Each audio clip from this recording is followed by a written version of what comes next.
Imagine the happiest day of your life turning into the most heartbreaking warning. You're buying wedding earrings for your only daughter, smiling, thinking of how she'll look walking down the aisle. You're alone now. Her mother died years ago, and this gift feels like a piece of your heart you're giving her.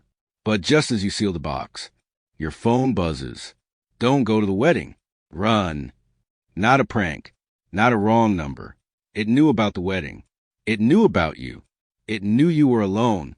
And what I discovered after that message, it didn't just ruin the wedding. It ruined the word family forever. Before I tell you what really happened, hit subscribe because this isn't just a story. It's a warning. People say parents feel their child's happiness before the world does. But I never expected that while choosing wedding jewelry for my daughter, I would instead start feeling the beginning of heartbreak. When I walked into that Tiffany store, the diamonds weren't just sparkling. They felt like frozen memories of the past, like all the moments I wished her mother were alive to see this day. I held the earrings under the magnifier, rotating them slowly, wondering how they would look when my daughter walked down the aisle, smiling, radiant, ready to begin her new life. Everything felt so perfect, so peaceful, until my phone vibrated. I didn't look immediately. Nothing was more important than finishing that moment. One last gift from father to daughter. The salesman gently said, "Sir, these are perfect for a wedding. A daughter will never forget what her father gave her to start a new life." My throat tightened. I smiled. I bought them. $15,000. Not just jewelry, but memories, love, legacy. I walked out of the store with the iconic blue bag in hand, and I swear I felt proud. I felt like a good father. And then I looked at my phone. One message from an unknown number. Only 5 words. Don't go to the wedding. Run. I stopped walking. I swear, even my heartbeat stopped. For a moment, all I saw were faces.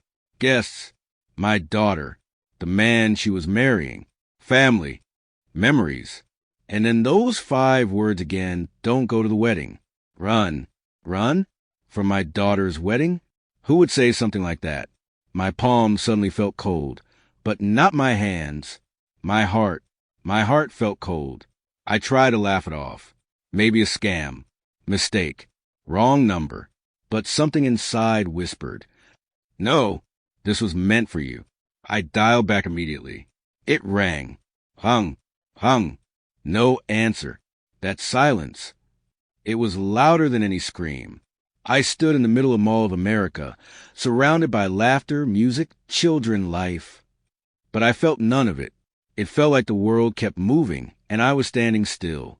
My wife died 10 years ago. And suddenly, standing there, I felt alone again. I sat down in a cafe, my coffee untouched, staring at the Tiffany bag like it was something dangerous, not beautiful anymore, not a gift, almost like a warning. My phone buzzed again. I jumped. Same number. New message. I'll explain later. Whatever you do, don't go home today. Trust me, that was worse. Because now, whoever it was, not only knew about the wedding, they knew where I lived. They knew I was supposed to go home. They knew everything. My first instinct was to tell my daughter, but I didn't. I don't know why. Maybe because somewhere, deep down, I already felt something was wrong before the message came. I didn't go home. I didn't call her. I didn't tell anyone. I just checked into a hotel with a wedding gift in my hand and a message in my mind. That started to feel less like a threat and more like the truth. I didn't sleep that night, not because I wasn't tired, but because I couldn't silence the questions in my head. Who would warn me? Why now? Why me? And worst of all, why did something inside me already believe it? I stared at the ceiling of the hotel room, not blinking, not moving, just thinking. It's strange how sometimes we recognize danger before we understand it. It was 2:13 a.m. when I finally sat up. The Tiffany bag sat on the table, glowing softly under the warm hotel lamp. I opened it, carefully lifting the earrings. Beautiful, perfect, pure. Something about them made me emotional. Maybe because they represented the last thing I gave my daughter with a heart that still trusted her. Tomorrow, I thought, tomorrow I'll look in her eyes and know if something is wrong. I closed the box and held it to my chest for a moment. The room suddenly felt too quiet, too big, too unfamiliar. I picked up my phone again and opened my photo gallery. I scrolled through pictures of Leona, first day of school, high school graduation, her 16th birthday when she cried, because her mother wasn't there to see it. I remembered holding her while she cried, whispering, "I'm here. I'll always be here." But that night, sitting alone in that hotel room, I felt something terrifying. I felt like maybe I wasn't. Morning came quietly. I showered, put on the same suit I wore when I signed the biggest contract of my life. Not because it was a meeting today, but because I wanted to feel strong.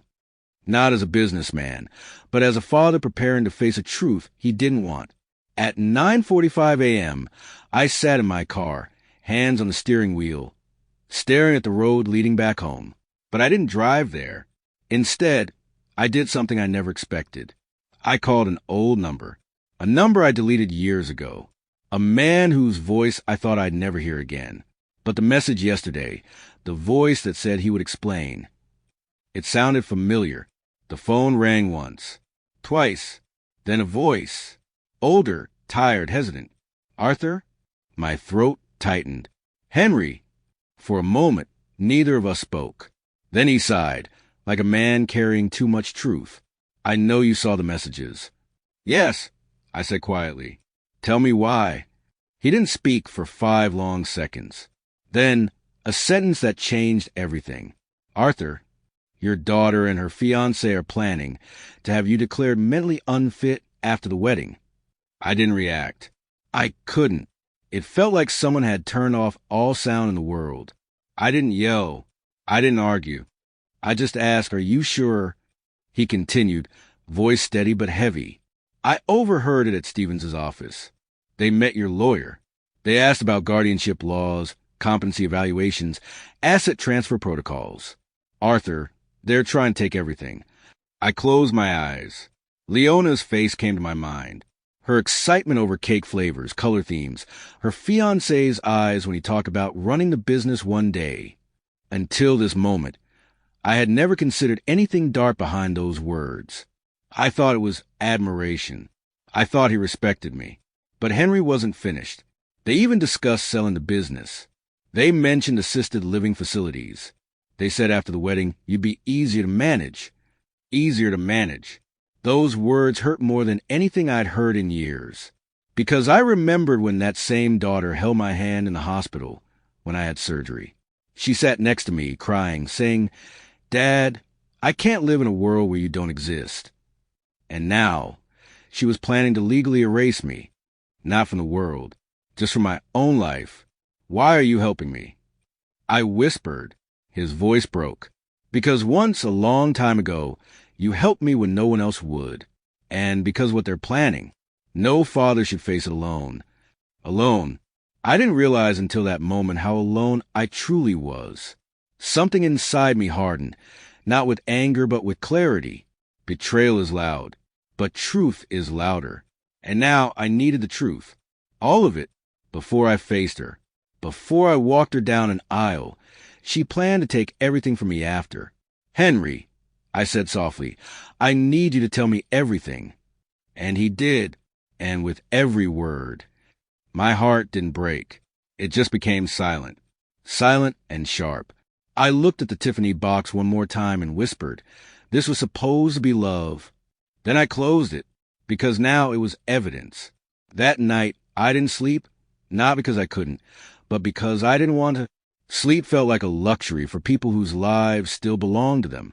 Mine, I realized, had already been signed, sealed, and prepared for transfer by the 2 people I trusted most. I didn't cry.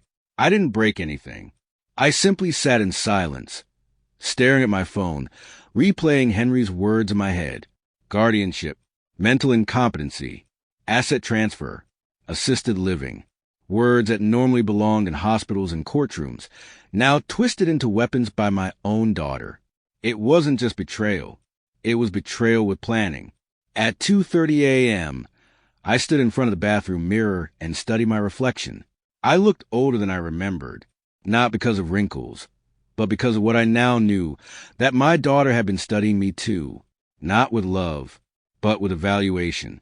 Every time I forgot where I put my keys, every time I asked for help remembering a password, every time I paused mid-sentence, not moments of aging, but evidence. They weren't looking at me as a father. They were observing me as a patient, a case, a future signature. That realization hurt more than anything. Around 4 a.m., I walked to the desk, pulled out my phone, and opened my photo gallery. There she was, Leona, age 6, missing her front teeth, holding my hand at the zoo. Then age 12, wearing a science fair medal, grinning ear to ear, saying, "Dad, I want to be just like you, smart and strong." Age 19, sitting in her dorm room, teary-eyed on move-in day, saying, "Dad, you're my hero." I don't know when I started crying, but I did, not because my daughter was trying to betray me, but because I truly didn't know when she stopped loving me. Or worse, when she stopped seeing me. When the sun rose, I wasn't the same man who checked into that hotel. I was quieter, slower, but sharper. I wasn't looking for justice. Not yet. I was looking for understanding. I needed to know, was it greed? Was it manipulation? Or had I somehow failed her as a father without realizing it? Had she believed that protecting me meant controlling me? Had she mistaken love for ownership? I had to know. So I made a decision. I didn't go home. I went to my office, not as a father, but as Arthur Welch, the man who built something worth stealing. The receptionist looked surprised. "Mr. Welch? It's Saturday." I nodded. "I know." I walked into my office, shut the door, and I did what I do best. I prepared. I picked up a notepad and wrote one sentence at the top. What's stronger, blood or truth? I didn't write it as a lawyer. I didn't write it as a CEO. I wrote it as a father. Then I started documenting everything Henry told me. Dates, names, exact words, guardianship laws, medical manipulation, financial motives. And for the first time, I didn't feel helpless. I felt awake. At 11:22 a.m., I dialed Blackwood Investigations. A man answered. "This is James. How can I help?" "I need complete financial and legal background checks on 2 individuals." I said, my voice calm. "Carl Fraser and Dr. Benjamin Morrison." He paused. "Normally that takes 2 weeks." "Money isn't a problem," I replied. "Time is." By 1 p.m., I had the first file. Carl, hundreds of pages of debt, casino history, loan requests, 3 rejected credit applications, and an email from 6 weeks ago sent to a business brokerage firm, inquiring about how to liquidate a construction company valued at approximately $75 million. I stared at the screen. It didn't feel like my heart was breaking. It felt like it was learning what trust costs. By 3 p.m., I had Morrison's file. I scanned through the documents, my eyes stopping on 7 words, previously suspended for falsifying cognitive evaluations. And just like that, everything snapped into place. They weren't just planning. They had already begun. They were going to prove I was incompetent. And the only thing that could save me was proving before everyone that I was not in private, not in a courtroom, not in an office, but in a place where truth would echo, where family would hear it, where trust was supposed to live. My daughter's wedding. And suddenly, I didn't feel weak. I felt ready, not for revenge, not for punishment, but for truth, even if it broke me, even if it broke her, even if it broke everything, because love without truth isn't love at all. I didn't plan to confront my lawyer with anger. Anger clouds judgment, and judgment was the only weapon I had left. I walked into Stevens's office calm, collected, and heartbreakingly aware that today I would either confirm betrayal or pray it wasn't real. The receptionist smiled at me like always, unaware she was greeting a father who had just learned his daughter was preparing his legal funeral. "Mr. Welch, he's expecting you. Go right in." I stepped in. Stevens, my attorney for 12 years, stood from behind his mahogany desk. Polished suit, silver cufflinks, reassuring smile, the kind designed to make wealthy clients feel safe. But his eyes, His eyes hesitated. "Arthur," he said carefully, "I was going to call you." That sentence was my confirmation. He knew. Maybe not everything, but enough. I didn't sit down. I placed my briefcase on the chair beside me. He didn't ask what was inside. Maybe he already knew it wasn't contracts, but truth. I didn't yell. I didn't threaten. I simply said, "Were my daughter and her fiancé here discussing guardianship and asset transfer for me?" His smile flickered. The silence in the room stretched too long for him to pretend. He took off his glasses, clean lenses that were already spotless, a gesture to buy time. "Arthur," he finally began, "sometimes adult children seek information to protect aging parents. That isn't uncommon." "Protection?" I asked quietly. "Is that what they called it?" His voice lowered. They had documents drafted, nothing filed yet, but there was intent. It felt strange, how hearing out loud doesn't break you. It empties you. I stared at the floor for a long moment. My voice, when it came, was softer than I expected. She used to hold my hand when crossing the street. Who knew she would one day try to lead me into a courtroom to take away my name? He didn't know how to respond. Lawyers are trained to fight legal battles, not emotional wars. I stepped closer to his desk. Did my daughter talk about me? My health? My memory? He swallowed. Yes. Did she mention my company? He hesitated longer this time. Yes. Did she mention assisted living? His eyes finally looked away. Yes. I don't remember sitting. But suddenly, I was in the chair opposite him, my hands folded, my heart strangely calm. Did she sound like a daughter protecting her father? I asked. Or a woman preparing to take his estate? He didn't blink. The second one. That was the moment my heart stopped defending her. That was the moment I stopped pretending. He turned slowly to his cabinet and pulled out a folder. He placed it on the desk and slid it toward me. I shouldn't, he murmured. But I can't. Not after what I heard. I opened it. Printed drafts. Guardianship petition. Involuntary competency evaluation order. Asset freeze request. My business would be transferred to temporary trusteeship, handled by Carl. They even had a list of witness names who would testify to my confusion. Some were my own relatives. But one document hurt more than anything else. It wasn't legal. It wasn't financial. It was personal. A handwritten note attached to the file, in my daughter's handwriting.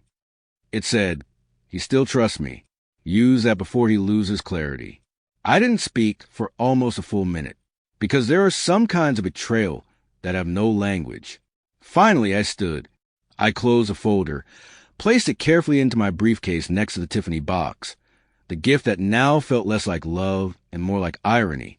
I looked at Stevens one last time. He expected rage. He expected threats. But I simply said, "I'm not going to stop the wedding." His confusion showed instantly. "You're not."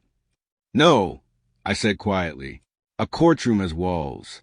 A wedding has witnesses." I turned to leave. He called after me, "Arthur, this will destroy her." I stopped at the door. "No," I whispered. "This will reveal her. There's a difference." And with that, I walked out, not as a client, not as a father, but as a man no longer willing to be silent inside his own life.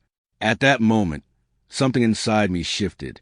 The pain was still there, but it now had purpose. And purpose, I realized, is stronger than betrayal. I didn't go home after leaving Stevens's office. Home no longer felt like home. It felt like a place where trust had been quietly replaced by observation, where my daughter didn't see me as a father, but as a case file waiting to be signed.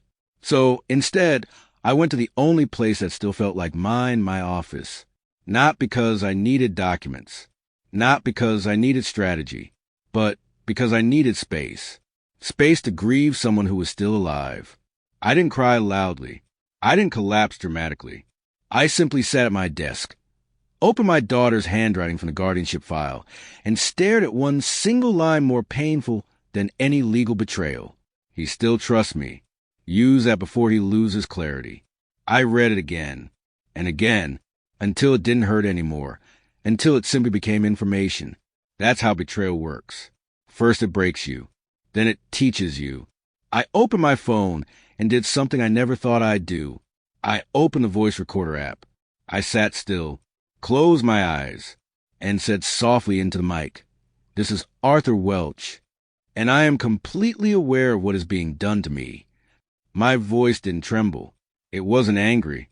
It was calm, calmer than I'd ever heard it, because this wasn't just a recording. It was the beginning of proof that I was still here, still thinking, still clear. It was not revenge I was preparing. It was preservation. I spent hours documenting what I knew. Names, conversations, dates, suspicions. Not to attack, but to protect. I wasn't building a case. I was protecting a father from becoming a signature. I went through my phone gallery and saved every photo of me and Leona, every hug, every birthday, every proud moment, in a folder titled "Before She Forgot Who I Am," because I needed to remember what I was trying to save, not from her, but from what she was becoming. At 4 p.m., I returned home. Acting normal was harder than being angry. When she saw me, she forced a smile. "Dad, you okay? You didn't answer your phone yesterday." I looked at her face. The same face I once held in my palms when she was 4 years old and scared thunder. Now she was a storm. "Fine," I said softly. She looked relieved, almost too relieved. I watched her watching me, not with love, not with concern, but with assessment, and that confirmed everything. That evening, I did something deliberate. I pretended to forget. I walked into the kitchen, looking thoughtful, distracted. I opened the cabinet, paused, looked around. "I came here for something." I whispered. "Tea, Dad," she said instantly, too quickly, too ready, too expectant. "Yes," I replied softly. "Tea." She wrote it down in her little notebook. I saw her. She thought I didn't. I let her. Later, I pretended to look for my glasses while wearing them. Carl saw it. He whispered something to her, and she wrote again. Another incident. I forgot my wallet. I mixed up the day. Each time, I let them believe they had discovered something. They weren't discovering weakness. They were revealing intent. And while they watched me, I recorded them. Their whispers, their plans, their timelines, their confidence, their future built on taking mine. That night, I lay in bed, eyes open, staring at the ceiling. It wasn't sadness keeping me awake anymore. It was clarity, and clarity is louder than pain.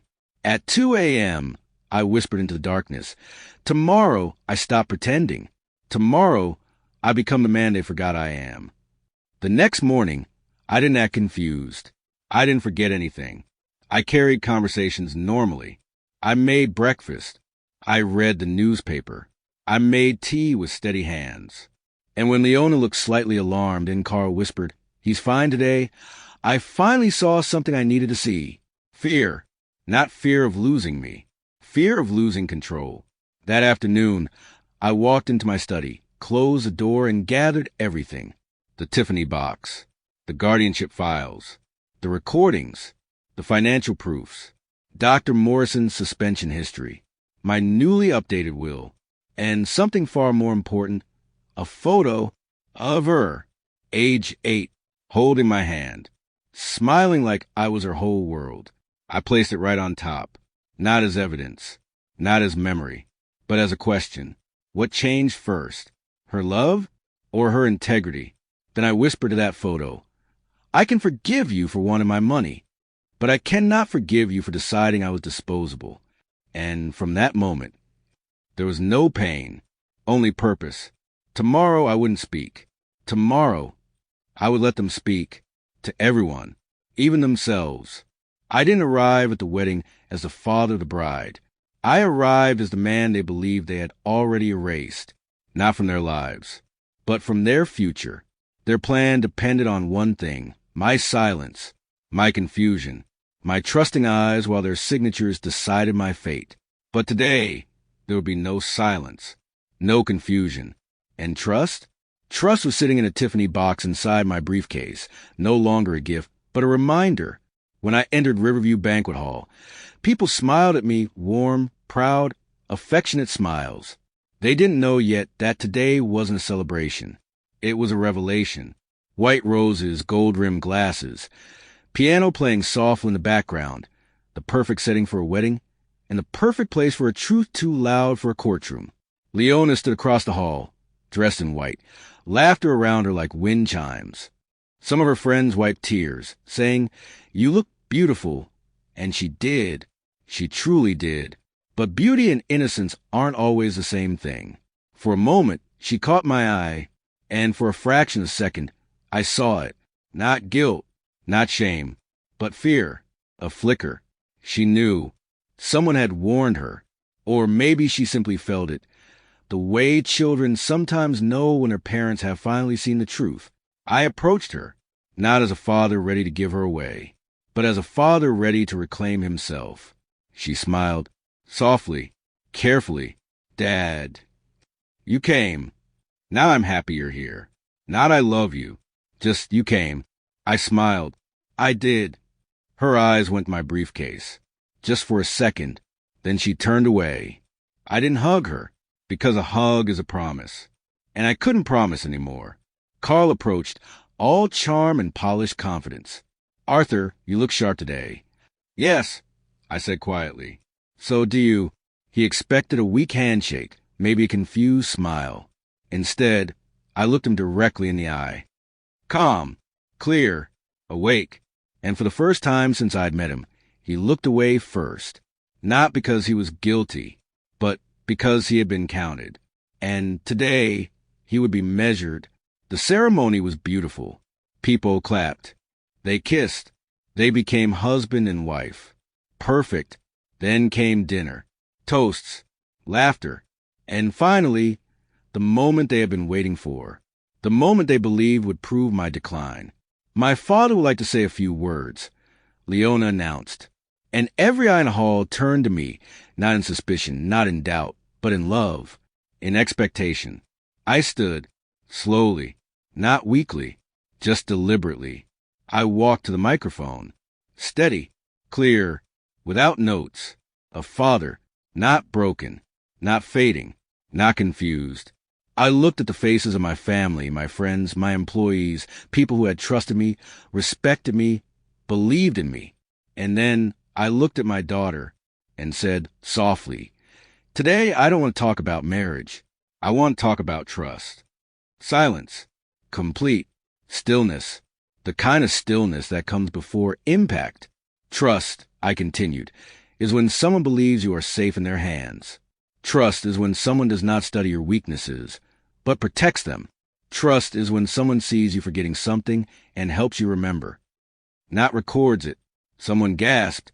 I didn't look to see who. I took out my phone, clicked one button. The speakers softly beeped. Connected. I didn't yell. I simply said, "Some of you need to hear her voice." Not the one she uses in public. The one she used when she thought I wasn't listening. Then I pressed play. Her voice filled the hall. "Dad's getting slower. If we document the episodes, the doctor will confirm." Carl kept saying, once he's declared incompetent, everything moves fast. People froze. The bride froze. Carl closed his eyes. I pressed another file. Carl's voice now. "He'll sign anything if we make him think it's for his protection." After the wedding, we moved forward. Someone stood up. Someone cried. Leona whispered, "Dad, please." I stepped closer. Not angry. Not broken. Just deeply, painfully honest. "Do you know," I said softly, "how it feels to hear your child plan your disappearance while smiling at you?" Silence again. So heavy, it felt like gravity was watching. I lifted the Tiffany box, opened it, showed her the earrings, the symbol of my love, my trust, my last gift. "I bought these believing you still saw me as your father." I whispered, "Not your case. Not your signature. Not your exit." And then I closed the box. Slowly. Deliberately. "I still love you," I said softly. "But I do not trust you." She broke. Completely. Not because she was caught, but because For the first time, she finally heard me. Really heard me. Not as the man with money. Not as a signature. Not as a fading memory. But as a father. A man. Still here. Still clear. Still capable of being hurt. I didn't destroy her. I simply showed her the mirror. And she wasn't ready for her own reflection. Sometimes, truth doesn't sound like thunder. Sometimes, it whispers and still breaks everything. The hall didn't erupt. There were no screams, no dramatic outbursts, just pure, stunned silence.